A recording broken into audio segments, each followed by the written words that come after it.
I don't know if you would find this scary, but it's definitely creepy to say the least.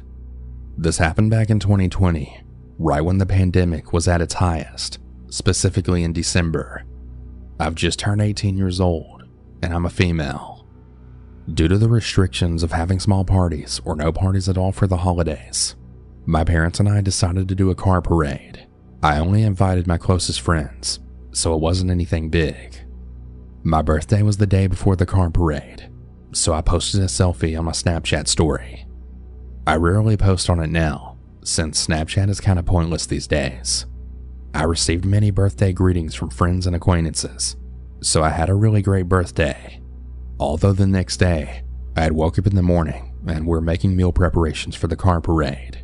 Instead of having the guests stay over, we decided to make the food and then put them into styrofoam boxes and hand them out. While my parents were getting ready to cook that morning, I had got a text on Snapchat from a guy I've known since my freshman year of high school. To give some background information, he was a junior when I was a freshman. How we knew each other is that he was a teacher's assistant for one of my teachers. I sat in the farthest side of the room, so he was beside me most of the time. Anyways, we had stopped talking ever since that time, and I somehow got his Snapchat. Let's call him Rick for this story. I had opened the Snapchat to see that Rick had greeted me a belated birthday. I didn't think much of it, just another acquaintance greeting me happy birthday. I told him thank you and went on with my morning. About 1 or 2 minutes later, Rick texted me back. From then on, it had started off as a normal conversation. He asked what I was doing, and I told him that I was preparing for the car parade that I was throwing. I thought that I was going to catch up with him because it had really been a while since we last talked, primarily because he went off to the military after he graduated high school. Since we texted continuously, I'm not really the type of person who likes to continue the conversation after a certain amount of time, especially if I have rare interest in the person. So my dad and I were getting ready to head out to go get balloons and my birthday cake. I didn't have my license nor my own car at the time, so I couldn't get them myself. While I was waiting for my dad to put his shoes on, Rick continued to text me. I don't really remember what he exactly said or what led up to this moment, but he then said something like, "Let me snatch you up."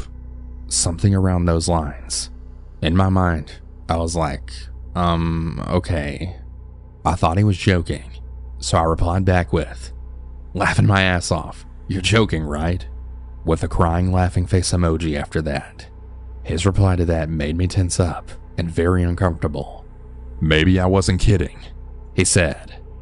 What the f***? Now I have anxiety. After reading that comment, it made me start to hyperventilate. I then told him that I have to run some errands and hoping that he'll stop texting me after that. I didn't plan on texting him again for the whole day after that whole conversation. And you know what? Later that evening, after the car parade and blowing out the candles and the cake, that creep texted me again. In the back of my mind, I was like, ugh, why is he texting me again? However, when I had opened the message, I had really cringed so hard. "Hey cutie, how's it going?" is what he said. Honestly, that name just makes me cringe and it really makes me uncomfortable, especially coming from a guy that I haven't talked to in a long time. So I replied back with a, "Hey," not wanting to seem rude. He then asked me what I was doing, so I told him that we just finished the car parade. He then said, "Why don't you let me see you, cutie?" Oh hell no. He's one of those guys. Right at that moment, I had started to shake. My anxiety started to rise once again. All I felt was nervousness, scared, angry, and guilt at that moment. I'm not that stupid to give in and send a picture of me to him.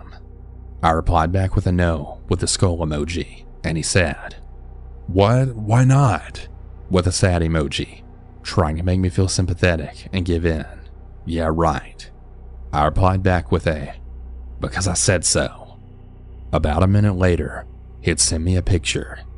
It was a picture of himself holding a finger gun to his head, captioned, "Pew."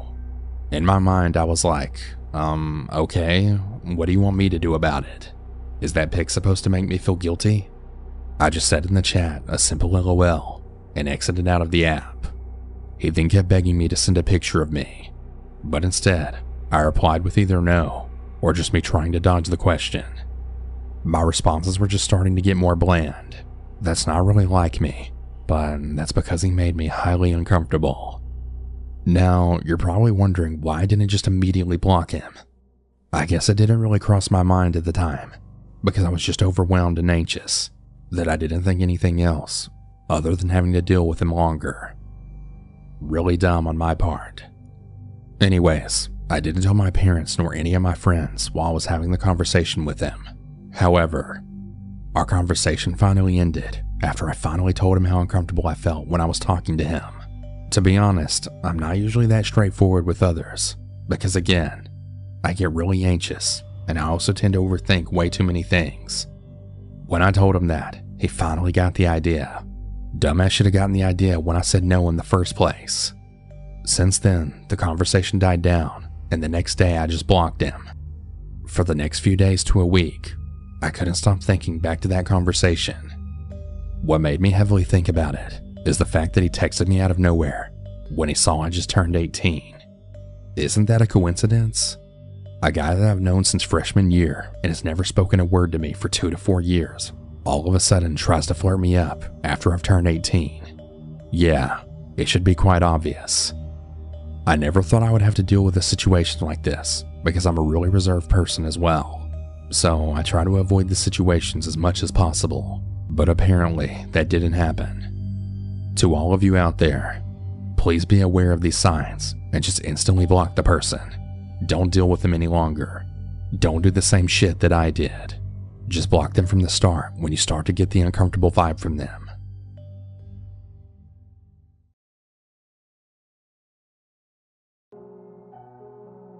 This was a few years ago. I was about 18 or 19 and I had been single for a good while focusing on work and school. One day, I was at one of my really good friend's house. We'll call her Blue. I was at her house for a family barbecue. She was talking about this online friend she had, and she had showed me a picture, then telling me, "This is Ryan." She told me how they met, and he was 24. The age gap didn't really bother me, as she said he was just a friend, and Blue usually never met up with people she met online. I told her he seemed nice, and after a while, we had sat in her room, and she was on FaceTime with him. I was doodling in my notebook, and we had been dressed fairly nicely for the barbecue, so my hair and makeup were done. Anyway, at some point, Blue turns her phone, and she has Ryan say hi to me. I looked up from my notebook, and I waved, giving a small smile. I've never really been a sociable person. After a while of them talking, they had ended their chat, and Blue had looked at me, smiling like a devil. "The fuck did I do?" I asked her, and just as I had, my phone vibrated. I looked at my phone, then at her. I slowly flipped it over, and on my notification bar was my Snapchat. "So-and-so has added you." I opened it and saw a chat, and it read, "Hey, don't be mad at Blue, but I thought you were really pretty with your glasses and the way your hair looked. So I asked her to give me your snap." I felt my face then blush, as I don't really handle compliments well. Blue started laughing, and she said, "Come on, say something to him." I thought it was a bit weird that as her own online friend, he would ask for my snap. But nonetheless, being naive and trying to be nice, I responded. Ryan was nice, but something felt off during our conversation. When we talked about where we lived, I told him I lived in San Jose, and he said he lived in Livermore. Now, for those of you who don't know, they're about a 1-hour drive from each other, and at the time, my parents wouldn't let me drive that far. So for our first date, after much back and forth, we had planned to meet in Pleasanton, which is about 45 minutes. I hadn't taken into account the amount of freeway I'd have to drive, and Ryan said he couldn't make the drive because his mother had his car. Halfway there though, I got really anxious, and I had to call Blue because my GPS had been driving me through the woods to get around the traffic. When I finally got to the destination, Ryan had arrived a few minutes before me. I got out, and I apologized for my arrival. He said it was no problem. We went in, and we proceeded to play some mini golf. After the sun went down, I checked the time, and I realized if I were to get home before curfew, I'd have to leave really soon. I had told Ryan that I had a curfew and just how strict my parents were beforehand. When I told him I had to leave, his emotion changed. He went from joking and polite to serious and annoyed. He kept asking and bugging me to stay even longer. Would it really be so bad if you stayed? Just a bit longer. Can't we finish first? I kept trying to let him down easy, but I eventually gave him a really firm no. We returned to the golf clubs, and I walked to the cars. Even though I was now feeling a bit off, when he leaned in, I gave him a small hug. But I wasn't ready when he pulled me in and landed a kiss right on my lips. I pulled back and said goodnight, jumped in my car, and then left. I called Blue and ranted to her about the whole thing. She tried to calm me down about the whole thing, saying it was just first date jitters and being out of the game. As I got close to home, we hung up and I tried to let it go. A few days later, I was at work, and during some dead time, I was on my phone chatting with Blue and Ryan individually.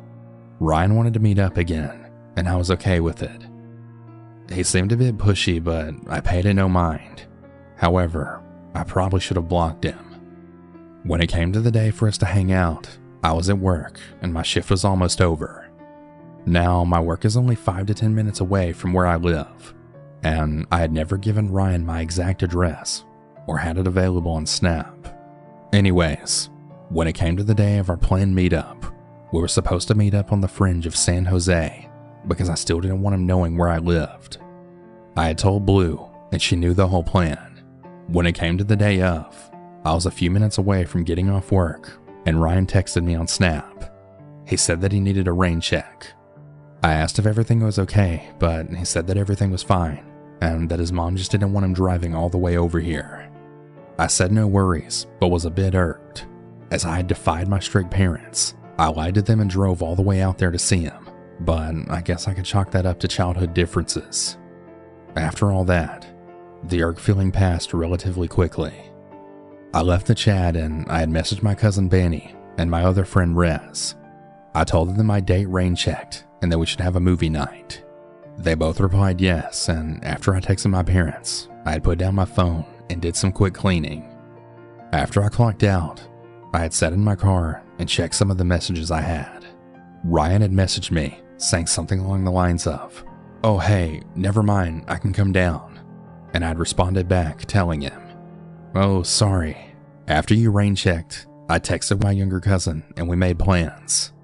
He immediately seemed angry. He wanted me to cancel, and we got into a small fight. He kept saying that I should cancel on my cousin, who's honestly like a little sister to me. When I told him no, he canceled first and we can just reschedule. He wouldn't have it. He eventually turned to Blue and started ranting to her. I turned off my phone and just went to pick up my cousin. We had our movie night and it was fun. But the next day, after I took my cousin home, I looked at my phone and saw a shitload of messages from Ryan. The last one terrified me. He said he was on his way to see me. I called Blue and my tone was angry, irritated. I wasn't taking any shit. I asked straight away if she gave my address to Ryan. She stopped and said no. She got the hint and she asked what happened. I told her that he said he was on his way, that he was driving somewhere into San Jose, which admittedly is a big city. She said that she didn't give it to him and that she could reach out to him to see what was going on. She never got back to me, and to clarify, she really never did give him my address, but I just got on with my day. I was due to dog sit my Nana's elderly dog. He was a small dog, blind, and pretty deaf. I carried him in the kitchen as any mess would be really easy to clean from the tile. One of my good friends Sal joined me at my house and we joked about watching movies. About an hour into watching Curly the dog, I got a call. It was Ryan. He said he was at Bogany Park and he was 3 blocks away from my house. I muted my call and I looked at Sal. She asked if I was okay and I put my shoes on. I asked him when he got there. He said he'd been there just 5 minutes. As we'd met before, he'd seen my car before and I was hoping he'd just drive straight through the park and not weave through the neighborhood. I checked on Curly quickly, and then Sal and I took off to the park.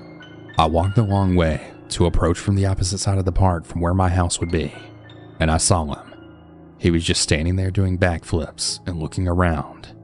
Sal and I looked at each other, and we approached him slowly. He seemed like he was in a good mood, but I was still on edge. "Hey, so why this park?" was all I said. "Well, you said the drive to Pleasanton was too far, so I thought I'd come to you." I took a moment and I figured that I didn't really want to know how he knew where I lived, so I just shut him down. "Listen, you're sweet, and thank you for coming out this way to, I don't know, say hi, I guess, but this is a bit too much for me." He seemed really unfazed by what I had said, and he told me he drove all the way down here so we could hang out. I told him that if he had messaged me beforehand, I would have told him I'd be busy today. I was dog sitting, and I wouldn't be able to. He said that we could just hang out here, and that I could bring the dog, and that we can just chill here. I told him that wasn't a good idea, and the dog wasn't friendly. He offered for us to get into his car so he could drive us, or at least meet at my place. I knew that there was no more letting him down gently. I looked at him and said, "Look, you drove here some blocks from where I live. I don't know how you found this park, but I'm not interested. The weird kiss, the pushiness, I'm not into it. I'm not gonna get into your car. This is done. Go ahead, complain to Blue or whatever. You're giving me the creeps." At this point, I knew that my temper got the best of me. Sal had gotten into the conversation, and she then pulled me away for us to walk back the way we came. Another adult, a father to one of the kids at the playground, had taken notice of this, and he stopped him from following us. When I finally got home, I locked all of the doors and I blocked him on Snap and deleted his number.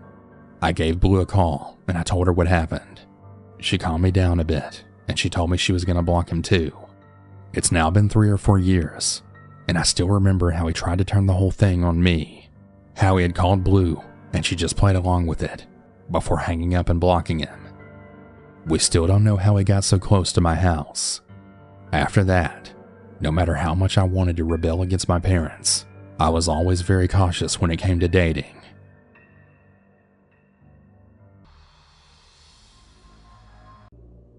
For a while, when I was 16, I was always on Snapchat. I was on there so much it was pretty normal for me to get follows from odd people. People I'd never met, but never like this. It was June 18th of 2015. I was on Snapchat doing what I always do. Everything was pretty normal. Like always, I was scrolling through all my followers, and I came across a username that said, "Look outside your window." It sent chills down my spine. It was also kind of alarming, mainly because seconds later, I heard what sounded like a rock hitting my window. Startled, I tried to shake it off and get back to what I was doing. I began to receive chats from this follower on a regular basis, but I would never respond. I simply didn't know who they were, and they had a creepy enough username. One day he sent me a picture. It was from the outside of someone's house, outside of a window, and it read, "Look familiar?" Instantly I stood up, because that was a window on our house, specifically to my bedroom. I turned slowly to the window, expecting to see someone there. I'd never felt my heart pound so hard before. But when I gazed out the window, I could see no one. I watched out the window for a while, expecting to see someone come out of hiding, but there was no one there. Maybe, I thought, this was just from a house similar to ours. I closed the curtain, and I decided to check the doors before crawling up onto the couch and watching TV. As I sat down, though, I got another message on Snapchat. It was from the same person. I don't know why I opened it. I should have just ignored them from then on. This one read, "You look surprised." It showed a picture of the same window, but from further away. The window now had the curtains drawn, the same curtains I use in my bedroom. That was it. I called my mom. I was crying as I tried to explain to her what was happening. I told her she needed to come home right away. I don't think she fully understood. She sounded irritated and confused, but she knew that this was urgent, so thankfully, she came home early. She took my phone and went through my Snapchat stuff. And right before she could decide what to do, I got a message on my Snapchat again. Immediately, my mother read it. There was no picture this time. It just said, "Do you want me to hurt your mother too?" This was enough to freak me out and get my mom pissed. She ended up reporting it, though there wasn't much to go on. The police would drive by our house every so often for the next few days. It was hard to sleep during that time. Even with the police there, I didn't feel safe. Mom even took some more time off to be with me more often. And luckily, after all of this, I haven't received any more messages or pictures. So long, look outside your window, and I hope I never hear from you again. First of all, I just want to say that if you don't explicitly know someone in real life, do not add them as a friend on any sort of social media. It could either be spam or someone trying to do something terrible to you. Anyway, this year I'd finally gotten on Snapchat. My friends had pressured me to get on it, although I didn't really want to. I just wasn't into the idea of sending or receiving pictures and videos of myself or other people. I'm not the best at presenting myself or the things in my life, and I usually wasn't interested in other people's lives. I was an introvert by definition. Even though I didn't expect it, I was growing kind of fond of the app after using it for a few weeks.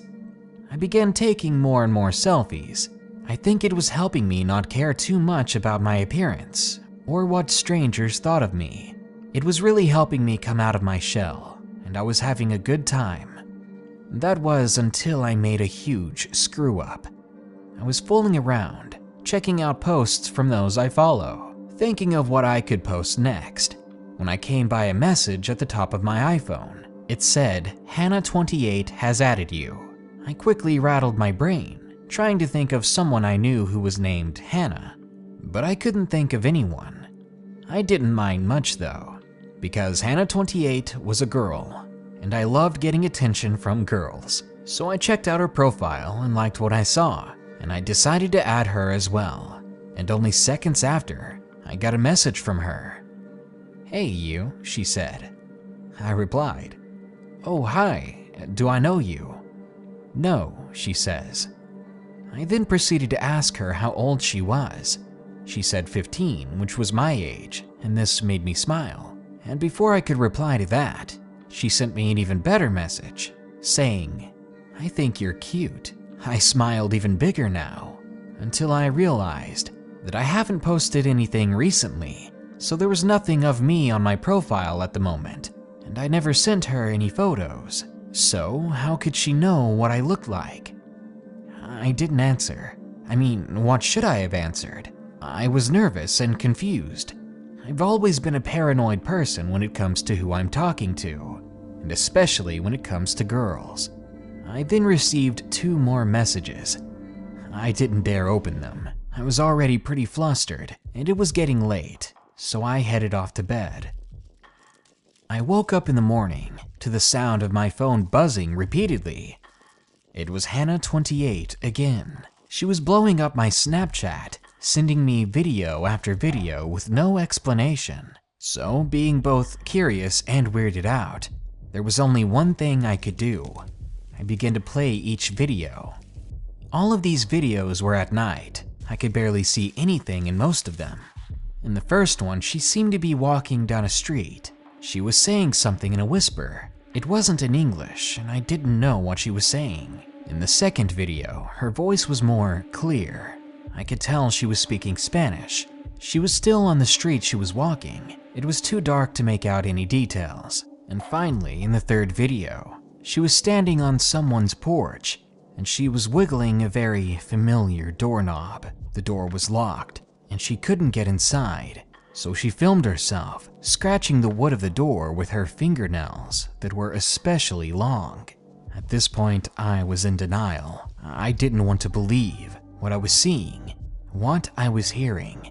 I did my best to listen to what she was saying in Spanish as she wiggled the doorknob. I went over to Google Translate and typed in what I'd heard, and I got a rough yet accurate enough translation. And then I knew exactly what she had been repeating in every single video. "Let me in, let me in, let me in." You see, the door she was at was my door. She had come to my house. She had tried to get inside. This creepy stranger was only a few meters away from me at one point, while I was unconscious in bed. My heart pounded like it was going to explode.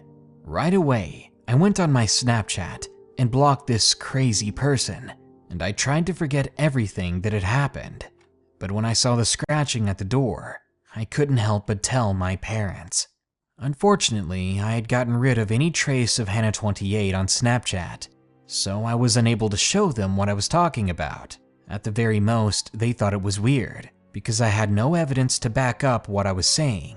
If only I'd kept those videos, I could have told my parents to call the cops.